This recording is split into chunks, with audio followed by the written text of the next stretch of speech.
எல்லோருக்கும் நமஸ்காரம். இந்த வாரம் உங்களுக்கு ஸ்பெஷலாக ஒரு டிவோட்டியோட ஒரு ஒரு சின்ன ஒரு டிஸ்கோர்ஸ் ஒன்று ஆட் பண்ணியிருக்கோம். பாருங்கள், கண்டிப்பாக நீங்கள் அவங்கள என்கரேஜ் பண்ணணும். ஓகே, கடைசி வரலையும் பாருங்கள். கண்டிப்பாக உங்களுக்கு இன்ட்ரெஸ்டிங்கான ஃபேக்ட்ஸு எல்லாமே இருக்குதுன்னு நாங்கள் நம்புகிறோம். பார்க்கலாமா? இந்த வார சிந்தனை செய் மனமேல ஒரு அழகிய சித்தர் பாட்டு. மறுபடியும், பூட்டை தீரப்பதும் கையாலே, மன பூட்டை தீரப்பதும் மெய்யாலே, வீட்டை திறக்க முடியாமல் விட்ட விதி விதி என்பான் ஞான பெண்ணே. இதனுடைய பொருளை பார்க்கலாம். சாதாரணமான வீடுகளில் சாதாரணமான பூட்டுகளை கையினால் திறக்கின்றோம். உடம்பாகிய வீட்டிலே மனமாகிய பூட்டை எப்படி திறப்பது? கையினால் இரும்பு பூட்டை திறப்பது போல மெய்யினால், அதாவது மெய்யாகிய சரீரத்தினால் மனப்பூட்டை திறக்க வேண்டும். மனம் என்ற பூட்டை திறப்பதற்குரிய, அதை திறக்கக்கூடிய பூட்டு எது? இந்த உடம்புதான். இந்த உடம்புதான் அதற்குரிய சாவி. மனமாகிய பூட்டை உடம்பாகிய சாவி மெய்யாகிய திறவுகோல் கொண்டு திறந்து விட்டால், ஆஹா, அந்த மாளிகைக்குள்ளே எத்தனை கோடி பேரானந்த அறைகள், எத்தனை பெரிய பேரன்பமான சயனம் நமக்காக காத்திருக்கிறது. சாவி திறவுகோல் தெரியாத மூடன் என்ன செய்கின்றான்? அவனால் இந்த உடம்பாகிய வீட்டை திறக்க முடியவில்லை, விட்ட விதி அவ்வளவுதான் என்று புலம்புகின்றான். இந்த வார தாத்தா சொன்ன கதைகள் பகுதியில் தர்மத்தின் கை. உலகில் தர்ம தேவதை நல்லவர்களை எப்படி காக்கின்றாள் என்பதனை பார்க்க பார்வதி தேவி விரும்பினாள். சிவபெருமான் அவள் விருப்பத்தை அறிந்து அவளை ஜெயபுரத்திற்கு அனுப்பினார். ஜெயபுரத்தின் மன்னன் ஜெயசேனன். அவன் தர்பாரில் தர்மசேனன் என்ற ஒரு உயர் அதிகாரி இருந்தான். அவன் எப்பொழுதும் தர்மத்தின் வழி நடப்பவன். அதே அரச சபையில் இன்னொருவன் இருந்தான். அவன் பெயர் விக்ரசிம்மன். அவன் அதர்மத்தின் பாதையிலேயே செல்பவன். அவன் ஒரு முறை தர்மசேனன் மீது பொறாமைப்பட்டு தர்மசேனனின் வீட்டு தோட்டத்தில் ஒரு குடம் நிறைய பொன் நாணயத்தை புதைத்து வைத்து அரசனிடம் ஒரு புகார் ஒன்று கொடுத்தான். தர்மசேனன் மக்களிடமிருந்து பணத்தை பறித்து அதை பொன் நாணயங்களாக மாற்றி தோட்டத்தில் புதைத்து வைத்திருக்கின்றான் என்று கூறினான். இந்த புகாரை விசாரிக்க காவலாளி ஒருவனை அரசர் அனுப்பினார். தர்மசேனனின் தோட்டத்தில் தோண்ட அங்கு அந்த குடத்தில் பணமோ பொற்காசுகளோ இல்லை. அதில் வெறும் கற்கள் தான் இருந்தன. இதை பார்த்த காவலாளி அரசனிடம் போய் விவரத்தை கூறினார். வக்ரசிம்மனுக்கு இது எப்படி கல்லாக மாறியது என்று தெரியவில்லை. இது எப்படி மாறியது என்றால், வக்ரசேனன் அந்த குடம் நிறைய பொற்காசுகளை புதைத்து வைத்ததை பார்த்த ஒரு திருடன் அதை எடுத்துவிட்டு அதில் கற்களை நிரப்பிவிட்டு மண்ணில் வைத்து புதைத்து வைத்தான் திருடன். மன்னர் இதை அறிந்த பிறகு தர்மசேனனை அழைத்து மன்னிப்பு கோரினார். வக்ரசிம்மனை அழைத்து அவனுக்கு தண்டனை கொடுத்தார். இதை பார்த்த அம்பாள், தர்ம தேவதை தன் காரியத்தை சரியாக செய்கிறார் என்று மகிழ்ந்து கைலாயத்திற்கு திரும்பவும் சென்றார். இந்த பகுதியில் நம்ம நிறைய பழமொழிகள் கேட்டிருப்போம். அந்த பழமொழிகள் எங்கேருந்து வந்தது அப்படிங்கிறது நமக்கு தெரியாம இருக்கும். அதனால அதை இங்க தெரிஞ்சுக்கிறது தான் இந்த பகுதியோட உத்தேசம். பார்க்கலாமா? நாம் அடிக்கடி பயன்படுத்தும் ஒரு பழமொழி, மாங்காய் புளித்ததோ வாய் புளித்ததோ, விதை முந்தியதோ மரம் முந்தியதோ. இதனுடைய முழு பாடல் என்னவென்றால், மாங்காய் புளித்ததோ வாய் புளித்ததோ, உலகு தீங்கோ மனம் தானே தீங்கு கொள். பாங்கு உற்ற வித்து முதலோ விருட்ச முதலோ, கர்மம் ஒத்தது முன்னோ உடல் முன்னோ என்பதுதான் இதனுடைய பொருள். மாங்காய் புளித்ததோ வாய் புளித்ததோ எனில் உலகம் தீயதோ சித்தம் தீயதோ என்பதாம். காக்கப்பட்ட விதை முந்தியதோ மரம் முந்தியதோ எனில் கண்மம் முன் வந்ததா சரீரம் முன் வந்ததா என்பதுதான் இதனுடைய உட்பொருள். நமஸ்காரம். கம் கணபதியே நமக, குருவ்யோ நமக. இப்பொழுது நாம் பாலா திரிபுர சுந்தரியை பற்றி பார்க்கலாம். பாலா என்பவள் அம்பிகை குமாரி ஸ்வரூபமாக இருப்பவள். லலிதா சஹஸ்ரநாமத்தில் பாலாவை லீலா வினோதினி என்றும் கூறப்படுகிறது. சிறு பெண்ணாதலால் விளையாடுவதிலும் சந்தோஷம் அடைபவளும் என்பது லீலா வினோதினி என்று நாமத்தின் அர்த்தம். தன்னுடைய குழந்தைகளான ஜீவகோடிகளை லாலனம் செய்வதால் லீலா என்று அம்பிகைக்கு பெயர். பாலா என்பவள் எப்பொழுதும் 9 வயது. இவள் அம்பிகை ரூபத்தில் லலிதா அம்பிகைக்கு மிக பிரியமானவளாக, அவளுடைய அங்க தேவதையாக இருப்பதாக லலிதோபாகியனத்தில் கூறப்பட்டுள்ளது. பாலா திரிபுர சுந்தரி கையில் ஜபமாலை உள்ளது. 51 மணிகள் கொண்ட மாலையை கொண்டும் ஜபிப்பது க்ஷிப்ர பலதாயகம் என்றும் கூறப்படும். மற்றொரு கையில் புஸ்தகம். ஜபமாலை சப்த பிரபஞ்சத்தையும், புஸ்தகம் அர்த்த பிரபஞ்சத்தையும், அபயம் அனர்த்த நிவர்த்தியையும், வரதம் ஆனந்த பிராப்தியும் குறிப்பிடுகின்றன. அவள் நித்திய கல்யாண சீலா, அழவில்லாத மோட்சத்தையே தன் ஸ்வரூபமாக உடையவள். இப்பொழுது நாம் பாலாவின் தியான ஸ்லோகத்தை பார்க்கலாம். அருண கிரண ஜாலய அஞ்சத ஆசவகாச வித்ருத ஜப வடிகா புஸ்தகா பீதி ஹஸ்தா இதர கார சமஸ்தா நிவசது ஹிருதி பாலா நித்திய கல்யாண சீலா. செந்நிறமான கிரகங்களின் கூட்டங்களாக நிரம்பிய எல்லா திக்குகளையும் உடையவளும், கைகளில் புஸ்தகம், ஜபமாலை, அபயவரத முத்திரைகளையும் காட்டுபவளும், மலர்ந்த செந்தாமரையில் அமர்ந்தவளும், நிரந்தரமான சுகத்தை தருபவளுமான ஸ்ரீ பாலா திரிபுர சுந்தரியை என் ஹிருதயத்தில் வசிக்கட்டும் என்று பொருள். நம் உடலில் உள்ள 6 ஆதாரங்களில் மூலாதாரத்தில் குண்டலினி ரூபமாக இருக்கும் அம்பிகை பாலாதான். இவள் மூலாதாரத்திலிருந்து கிளம்பும் போது பிறந்த குழந்தையைப் போல சப்தம் செய்வதால் பாலா என்றும், இதற்கு மேலுள்ள சுவாதிஷ்டானா மணிப்பூரகம் செல்லும் போது குமாரி என்றும், அநாகத்தில் தருணி என்றும், ஆகையில் சுமங்கலி என்றும், சஹசிராரத்தில் சுவாசினி என்றும் அழைக்கப்படுகிறாள். ஆத்மீக மார்க்கத்தில் செல்வதற்கான முதல் படி அம்பிகையின் திருவடி. எவ்வித சிரமமின்றி எவரும் தேவியனுடைய சரண கமலத்தை தியானிக்க தொடங்கலாம். அந்த சரணார பிந்தத்தில் தான் மனது நிலைத்து நிற்க பழகும். இப்படி எப்பொழுதும் உபாசித்தால் அவளுடைய கடாட்சத்தால் ஜனன நிவர்த்தி ஏற்படும். பாலா அம்பிகையே உன் பாத சேவையால் வீடு மோட்சமாகிறது, கர்வி வணங்குகிறான், சத்ரு மித்ரனாகிறான், பாவம் புண்ணியமாகிறது, ராஜா தாசனாகிறான், யமன் வைத்தியனாகிறான், தூஷணம் குணமாகிறது. வாருங்கள், நாம் எல்லோரும் பாலையை வணங்குவோம். சர்வே பவந்து சுகினஹ. நன்றி, வணக்கம். இந்த வார பழங்கால சமையல்களும் நைவேத்தியங்கள் பகுதியில நம்ம பார்க்க போறது சங்க கால பாயசம்.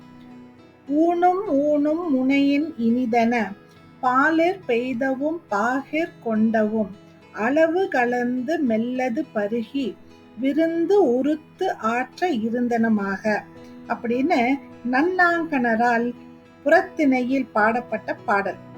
கரும்பனூர் கிழானை பற்றி பாடும்போது மன்னன் தன்னை தேடி வரும் புலவருக்கு வயிறு நிறைய உணவு அளித்து பிறகு பாலும் பாகும் அளவோடு கலந்து மென்மையாக பருக தருவாராம். பாயசம் குடித்தால் உண்ட உணவின் கலப்பு தெரியாது என்று அறிந்தவர்கள் போலும். Namaskaram. Myself Padma Srinivas. For a very long time, for many years, I have been having this question or the query within me, and it has been looming for many years. The fear of uncertainty,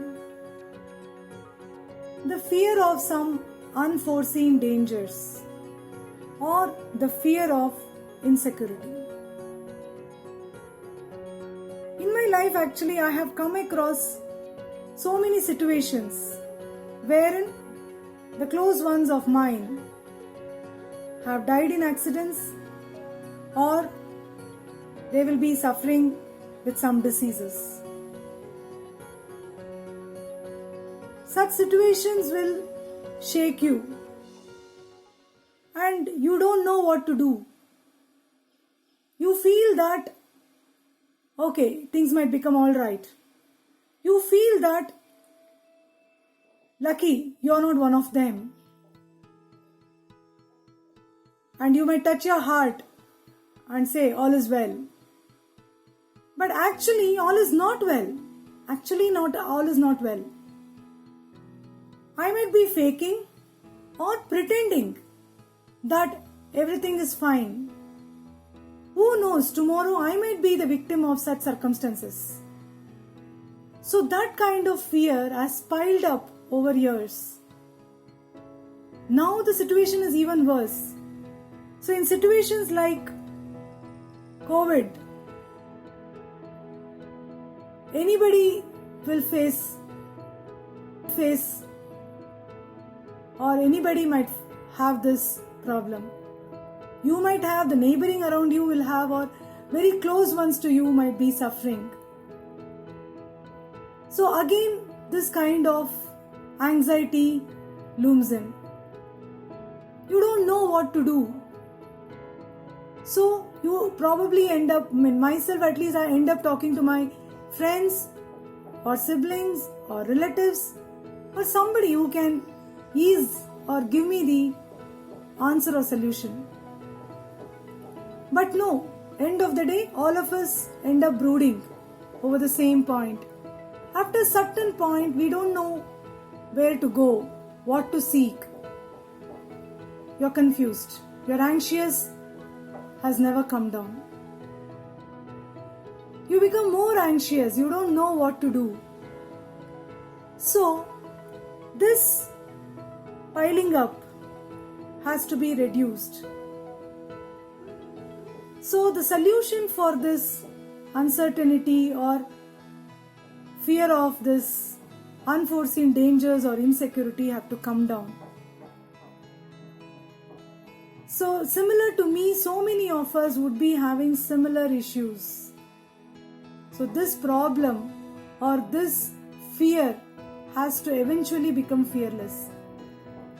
So I need the answer or the solution. How to overcome this and lead the next part of my life fearless. வணக்கம். உங்களுடைய இந்த கேள்வி நான் கேட்டேன். இது ரொம்ப நியாயமான ஒரு கேள்வி. எல்லோருக்கும் வரக்கூடிய ஒரு கேள்விதான். நிறைய நேரத்தில் நமக்குள்ள நம்மளே அறியாம சில பயங்கள் இருக்கும். ஏன் இப்படி நமக்கு இருக்குங்கிறதே நமக்கு தெரியாது. இதை இந்த ஃபோரமில் அட்ரஸ் பண்ணி இதை எல்லாருக்கும் உதவ மாதிரி நீங்கள் இதை கேட்டிருக்கீங்க. இதை கண்டிப்பாக நம்ம அட்ரஸ் பண்ணலாம். இந்த கேள்வியை நீங்கள் கேட்டதுக்கு ரொம்ப ரொம்ப நன்றி. நம்ம இந்த கொஸ்டினை அட்ரஸ் பண்ணுறதுக்கு முன்னாடி ஒரு கனெக்ஷன் வந்து நம்ம வந்து பார்க்கணும். என்ன அப்படின்னா கனெக்ஷன் எதுக்குள்ள கனெக்ஷன் அப்படின்னா 3 டிஃப்ரெண்ட் ஆஸ்பெக்டோட கனெக்ஷன். அதாவது ஆத்மன், மனம், புத்தி, இது 3க்குள்ள கனெக்ஷனை ஃபர்ஸ்ட் நம்ம வந்து பார்க்கணும். ஆத்மன் அப்படிங்கிறது வந்து இட் இஸ் வெரி பியூர். அதுக்கு இமோஷன்ஸ் கிடையாது. அது வந்து எந்த வித இட் இஸ் ஃபால்ட்லெஸ். ஓகே, அப்படியாப்பட்ட ஒரு ஆத்மன் ஒரு உடம்புக்குள்ள வந்த உடனே இந்த உடலும் இந்த ஆத்மனும் ஒன்றிணையரிச்சு என்ன ஆகும் அப்படின்னா நிறைய எக்ஸ்பீரியன்சஸ் நடக்கும். அந்த எக்ஸ்பீரியன்ஸை வந்து எடுத்துக்கிறது வந்து இந்த மனம். இந்த எக்ஸ்பீரியன்ஸை ப்ராசஸ் பண்ணுறதுங்கிறது புத்தி. ஓகே, ஸோ இது 3ஓடைய ஒரு இன்ட்ராக்ஷன் தான் இப்போ நம்ம பார்க்குற இந்த தோற்றம், இந்த எக்ஸ்பீரியன்ஸ், நம்மளை சுற்றி நடக்கிற விஷயங்கள். ஓகே, இதுலேருந்து தான் அந்த பயம்ங்கிற ஃபேக்டரே வருது. நம்ம ஒரு நல்ல எக்ஸ்பீரியன்ஸ் வந்ததுன்னா அதை நம்ம சுகமாக எடுத்துக்கிறோம். நமக்கு ஒரு கெட்ட எக்ஸ்பீரியன்ஸ் வந்ததுன்னா அதை நம்ம பயமாகவும் எடுத்துக்கலாம், நமக்கு துக்கமாகவும் எடுத்துக்கலாம். ஓகே, அப்படி தான் இந்த விஷயம் இங்கே வருது. இந்த பய ஃபேக்டர் வந்த உடனே மனிதன் வந்து என்ன நினைக்கிறான் அப்படின்னா, நான் வந்து இந்த பயத்தை போக்கணும் அப்படின்னா என்கிட்ட பவர் இருந்ததுன்னா என்னால் இந்த பயத்திலேருந்து வெளியில் வர முடியாது. அதாவது மசில் பவர், மணி பவர், வந்து ஒரு இன்டெலெக்சுவல் பவர், இதில் இந்த மாதிரி உலகத்தில் இருக்கிற ஃபிசிக்கலாக இருக்கிற இந்த பவர்ஸ் நம்ம கையில் இருந்ததுன்னா நம்ம வந்து இந்த ஃபியர்லேருந்து வெளியில் வந்துடலாம் அப்படின்னு நினைக்கிறான். அது வந்து என்ன ஆகும் அப்படின்னா அதனால அவன் வந்து சில வேலைகளை செய்ய ஆரம்பிப்பான். பணம் சம்பாதிக்கிறதோ, இல்லை தன்னை வலிமைப்படுத்திக்கிறதோ, இல்லை தன்னை வந்து ரொம்ப இன்டெலெக்சுவலாக மாற்றிக்கிறதோ, இந்த மாதிரி ஒரு பயணத்தில் அந்த மனமானது அது வந்து அந்த புத்தியை அந்த விஷயத்தில் ஃபோக்கஸ் பண்ண ஆரம்பிச்சிடும். இது நமக்கு நடக்கிற 2வது விஷயம். அதாவது மனம் புத்தியை இந்த பவர்ஸ் அடையக்கூடிய இந்த திசையில் பிடிச்சி தள்ளும். ஓகே, அதை தான் நம்ம வந்து வாழ்க்கையில் வந்து நம்ம வந்து பார்க்குறோம். சிலர் வந்து பணம் வந்துட்டா நமக்கு வந்து இந்த பயம் போய்டும்னு நினைக்குது. சில பேர் வந்து நான் வந்து ரொம்ப வீரனாக ஆயிட்டேன் அப்படின்னா எனக்கு இந்த பயம் போய்டும் அப்படின்னு நினைக்கிறது. இதுதான். ஆனால் என்ன ஆகுது அப்படின்னா மனிதனுக்கு பணமும் பதவியும் வர வர இந்த பயத்தோட எண்ணிக்கை அதிகரிச்சுக்கிட்டே போகும். எப்படின்னா இப்போ பணம் ஒருவன் வந்து நிறையா சம்பாதிச்சிட்டான் அப்படின்னா ஐயோ இந்த பணத்தை எப்படி நம்ம காப்பாற்றுறது அப்படிங்கிற ஒரு புதிய பயம் வந்து அதில் வந்து சேர்ந்துக்கும். ஒருத்தன் வந்து ரொம்ப வீரனாக ஆயிட்டான் அப்படின்னா அவன் வந்து தான் ஜெயிச்சுட்டே இருக்கணும், எதை எடுத்தாலும் நம்ம வெற்றியே அடையணும், தோல்வியை அவனால் ஃபேஸ் பண்ண முடியாது. அப்போ தோல்விங்கிற ஒரு பயம் அவங்ககிட்ட வந்துடும் இல்லையா? இப்படி இந்த ஒரிஜினலாக ஒரே ஒரு பயம் இருக்க போக அது போக போக என்ன ஆகும், 2, 3, 4ன்னு அதோட எண்ணிக்கை வந்து ஜாஸ்தியாகிட்டு. அதனால இங்க வந்து நம்ம வந்து ஒரு பாஸ் பட்டன் அதை அமுத்திட்டு இதோட காசஸ் என்ன, நம்மளோட இந்த ஃபியர், என்ன ஒரு ஃபியர் நமக்குள்ள இருந்தாலும் அதோட காசஸ் என்ன அப்படின்னு பார்த்தோம்னா அடுத்தது இதை கோப் பண்ற வழி என்ன அப்படிங்கிறது நமக்கு தெரிஞ்சு போயிடும். ஸோ அதுதான் நம்ம எடுக்க வேண்டிய ஃபர்ஸ்ட் ஸ்டெப். அதனால பயம் வர காரணம் என்ன அப்படிங்கிறத நம்ம முதல்ல பார்க்கலாம். இந்த ஃபர்ஸ்ட் காரணம் என்னவா இருக்கும் நார்மலா அப்படின்னா ஒரு தீவிரமான ஒரு சூழ்நிலை, அதாவது இன்டென்ஸ் சிச்சுவேஷன் அப்படின்னு சொல்லுவோம். இது வந்து ஒரு நேச்சுரல் கலாமிட்டியா இருக்கலாம், எர்த்குவேக்கோ, வால்கனிக் இரப்ஷனோ, இல்லை ஒரு ஃப்ளட்ஸோ, அந்த மாதிரி வரச்ச ஒருத்தர் பாதிக்கப்பட்டால் அவங்களுக்கு இந்த தீவிர சூழ்நிலைங்கிற ஒரு நிலை ஏற்படும். 2வது வந்து அறிமுகம் இல்லாத ஒரு தன்மை, அதாவது இந்த மாதிரி ஒரு எக்ஸ்பீரியன்ஸை நம்ம அனுபவிக்கவே இல்லை அப்படின்னா அப்போ வந்து ஒரு அறிமுகம் இல்லாத ஒரு தன்மை, அதாவது அன்ஃபெமிலியாரிட்டி அப்படின்னு சொல்லலாம். இது வந்து எக்ஸாம்பிள் சொல்லணும்னா ஒரு டெத்தோ, ஒரு மென்டல் ஹெல்த் இஷ்யூவோ, இல்லை இப்போ கேன்சர் மாதிரி ஒரு நீங்கள் சொன்ன அதே இதை எடுத்துக்கிட்டாலும் இது எல்லாமே அன்ஃபெமிலியர் ஆன ஒரு சிச்சுவேஷன். ஓகே, 3வது என்னன்னா தகவல் இல்லாமை, அதாவது லேக் ஆஃப் இன்ஃபர்மேஷன். ஒரு விஷயத்தை பத்தி நமக்கு எந்த அறிவும் இல்லாத போது அது நம்மளை வந்து கன்ஃபரண்ட் பண்றச்ச நமக்கு வந்து ஒரு பயம் அதனால வர தோன்றும். 4வது வந்து அன்சர்டினிட்டி, அதாவது சந்தேகமான நிலை. இப்ப நம்ம சொல்றோம் இல்லையா, கோவிட் வந்து ஒரு அன்சர்டன் டைம்ஸ்ல இருக்கும். அதே மாதிரி ஜாப் ஸ்டேட்டஸ், ஸ்டாக் மார்க்கெட், இதெல்லாம் வந்து இந்த அன்சர்டினிட்டியில. இப்ப இதுவரையும் எக்ஸ்டர்னல் ஃபேக்டர்ஸ் எல்லாம் நம்ம பார்த்தோம். அடுத்தது வந்து இன்ட்ரென்சிக்கா இன்டர்னல் ஃபேக்டர்ஸ் வந்து நம்ம வந்து பார்க்கலாம்.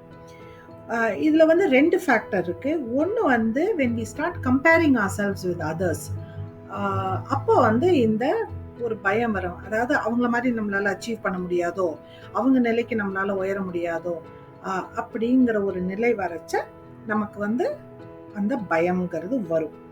அடுத்தது வந்து நம்ம ஏதாவது சாதிக்கணும் அப்படின்னு நினைக்கிறச்ச அந்த சாதிக்க முடியாது அப்படிங்கிற ஒரு நிலை வந்துருமோங்கிற ஒரு பயம் இருக்கு இல்லையா, அது இன்னொரு மாதிரி ஒரு பயம். ஸோ இந்த 2ம் சைக்கலாஜிக்கலா நமக்குள்ள ஏற்படுற விஷயம். அதாவது நான் அச்சீவரா ஆயிடுவோமோ அப்படிங்கிற ஒரு பயம்.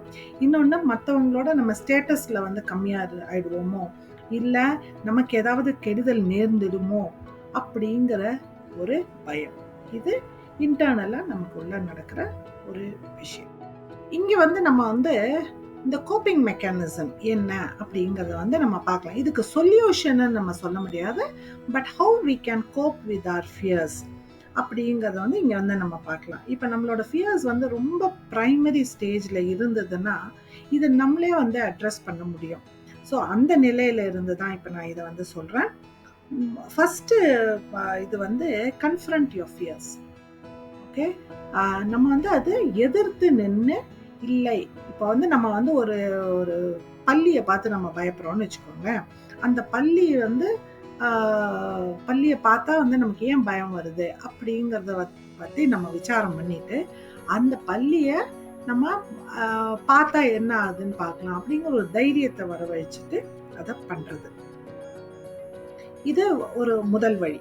2வது ஒரு கோப்பிங் மெக்கானிசம் என்ன அப்படின்னு பார்த்தோம்னா, எதுவுமே நம்மளால நடக்கல அப்படிங்கிற ஒரு நிலைப்பாடை நம்ம வந்து எடுத்துக்கிறது. இதுதான் நம்மளோட அந்த ஸ்பிரிச்சுவல் லெவல்ல வந்து நம்ம அட்டைன் பண்றது. அதாவது நம்ம வந்து இதுல வெறும இங்க ஆக்டர்ஸ் தான், ஆனா நம்மளை வந்து டைரக்ட் பண்றது கடவுள். அதனால இந்த சில விஷயங்கள் நம்மளால முடியும், சில விஷயங்கள் நம்மளால முடியாது.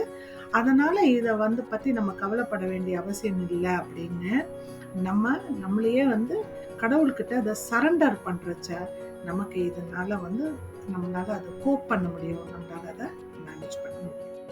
3வதான கோப்பிங் மெக்கானிசம் என்னன்னா, ஒரு டிட்டாச்மெண்ட்டை வளர்த்து கொள்வது. ஏன்னா எதுலையுமே வந்து நம்ம வந்து ஆசை வைக்கிறச்ச அது வந்து நம்ம கையை விட்டு போகுமோ அப்படிங்கிற ஒரு பயம் முதல்ல வரும். அதுக்கப்புறமா அது நம்ம கையை விட்டு போச்சுன்னா அது நமக்கு துன்பத்தை தான் நமக்கு கொடுக்கும். ஸோ இந்த உலகத்துல இருக்கிற எல்லா விஷயங்களும் அனாதியான ஒரு விஷயம்தான், இது எல்லாமே ஒரு காலத்துல அழிஞ்சிடும் அப்படிங்கிற ஒரு உணர்வை நம்ம வளர்த்துக்கிறச்ச நம்ம அதை விட்டு விலகி நின்று பார்க்க கத்துப்போம். ஸோ எதுவுமே சின்ன விஷயத்துல இருந்து பெரிய விஷயம் வரலையும் நம்ம அதை ப்ராக்டிஸ் பண்ணோம்னா அதுவே நமக்கு வந்து ஒரு பாதகத்தை நமக்கு கம்மியா இருக்கும். அப்ப நமக்கு அந்த பயம் இருக்காது. இவங்க நம்மளை விட்டு போயிடுவாங்களோ, இல்ல நம்ம வந்து இந்த இதுல இருந்து கஷ்டத்துல இருந்து நம்ம என்னைக்குமே வெளியில வர மாட்டோமா அப்படிங்கிற அந்த ஃபியர்ஸ் எல்லாம் வந்து இங்க வந்து அட்ரஸ் ஆயிடும் அப்படின்னு நான் நினைக்கிறேன். இந்த 3ம் நீங்க வந்து ப்ராக்டிஸ் பண்ணி பாருங்க, கண்டிப்பா உங்களுக்கும் ஹெல்ப் ஆகும். இது எல்லாமே பிரைமரி ஃபியர்ஸ் இருக்கிறவங்களுக்கு தான். அட்வான்ஸ்டு ஃபியர்ஸ் இருக்கிறவங்களுக்கு கண்டிப்பா நீங்க வந்து ஒரு சைக்காட்ரிஸ்டோ ஒரு சைக்காலஜிஸ்டையோ நீங்க வந்து அணுகி அவங்க கிட்ட வந்து நீங்க வந்து இதை பத்தி பேசி நீங்க வந்து உங்களுக்கு தேவையான மருத்துவ சிகிச்சை கண்டிப்பா நீங்க வந்து எடுத்துக்கணும்.